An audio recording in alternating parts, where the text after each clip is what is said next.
Now, you'll notice this fascinating parable that the Lord uses to teach this principle in verse 43 through 62. This is unusual because we've given a few parables in the Doctrine and Covenants before, but this is a very substantial parable that feels very much like parables in the New Testament that Jesus would have used, where he's teaching the principle in such a way that it's perhaps a little more palatable, a little easier to swallow and understand the principles than if he just comes right out and says certain things. So in this parable, you get this Lord of the vineyard who has his servants plant the vineyard, build up the hedge, and then build a tower and put watchmen on the tower. Well, the tower in the parable is going to be temple symbolism here. He has asked them to build a temple.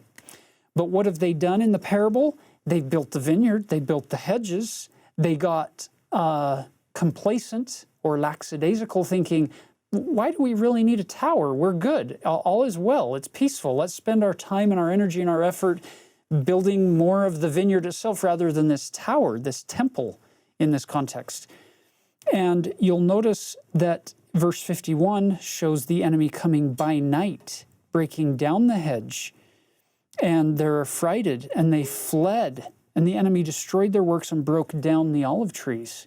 And they have to leave because they didn't build the tower. They didn't build the temple.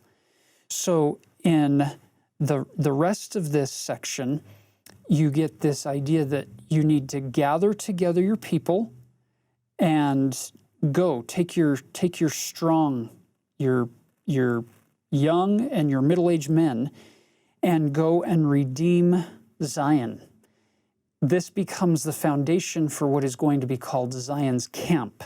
So Zion's camp is going to leave and go to redeem Zion in May of 1834, the coming year for these people.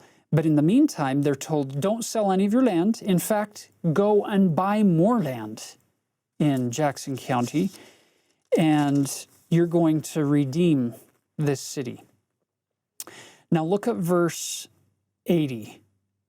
For this purpose have I established the constitution of this land by the hands of wise men whom I raised up unto this very purpose, and redeemed the land by the shedding of blood. So you get this beautiful declaration that the Lord is saying the Constitution wasn't put together by random willy-nilly happenstance. I caused it to be written by people who I actually raised up for that exact purpose. I find it fascinating that the Lord gives these instructions to Joseph and Oliver and others there, and in their mind, they're thinking, oh, God's giving us this command, so they're going to get Zion's camp together, they're going to go, and they think they're going to redeem Zion and reestablish the saints in Independence, Missouri. Things aren't going to work out that way at all.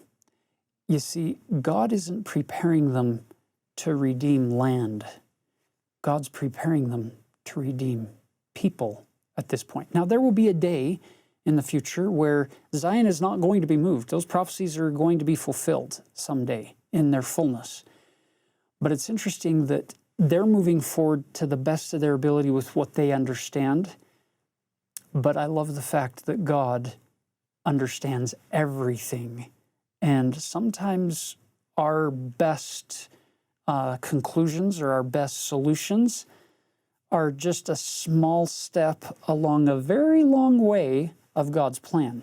To illustrate that, go backwards now to section 101, verse 32. This is something that a good friend, Ugo Perego, who's our Institute director there in Rome, Italy, an amazing saint, he shared this insight with me once, and it's beautiful. Look at verse 32 through 34. Yea, verily I say unto you, in that day when the Lord shall come, he shall reveal all things. Circle the all. Look at verse 33. Things which have passed, and hidden things which no man knew. Things of the earth by which it was made, and the purpose and the end thereof. things most precious, things that are above and things that are beneath, things that are in the earth and upon the earth and in heaven. Now here's the insight that Ugo shared with me. He said, isn't it interesting that God is going to reveal all these hidden things that no man knew, past, present, and future, above and below the earth and on the earth, which means we don't know everything. With all of our scientific instruments and all of our enlightened knowledge, there are apparently a whole series of things that we don't even have a clue about yet. But when Jesus comes again, he will pull back those curtains and reveal all these things. And we'll be able to connect the dots where we say, why did God allow this to happen? Or why didn't he prevent that? Or why didn't he help that group? And why didn't he prevent that group? And what about the creation? And what about the end times and the millennium and all of these things? Well, Jesus is going to come and he's going to reveal all these things.